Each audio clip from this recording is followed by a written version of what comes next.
इन दरिया ते हक़ असां सिंधियुनि जो आहे। उनजे करे असांखे पंहिंजो हक़ ॾिनो वञे।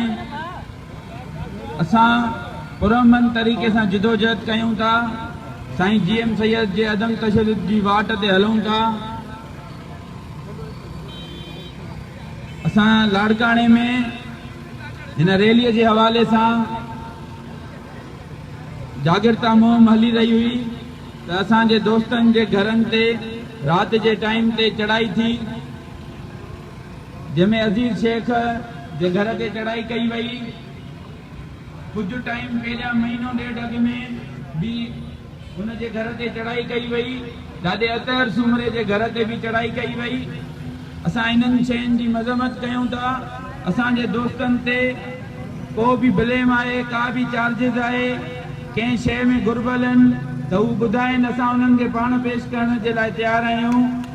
बाक़ी ईअं राति जे टाइम ते कंहिंजे चार दीवारीअ खे लताड़े करे उन्हनि जे घर में बचनि में घिरणु इहो मुनासिबु न आहे।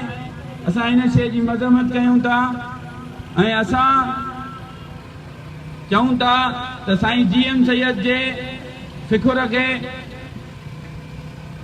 ऐं अदम तशद्दुद जी वाट ते हलंदे असां इन जिदोजहद खे साईं जलाल शाह जे हवाले कयूं था।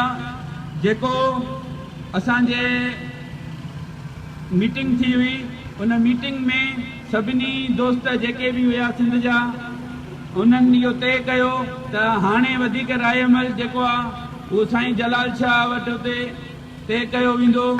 असां उन शइ खे उते वधीक तय कंदासीं। पोइ ॾिसूं त साईं जलाल शाह सिंध जे लाइ जीअं छा थो करे।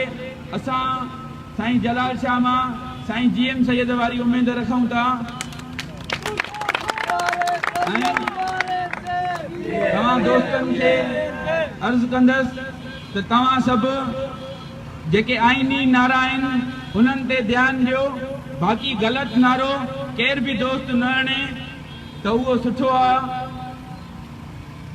आख़िर में मां चवंदुसि, ॼाण टुटी ज़ंजीर विया पोइ ज़िंदाननि जो छा थींदो, जिन मज़लूमनि ते वार कया तिन शैताननि जो छा थींदो। जीअं सिंधु देश।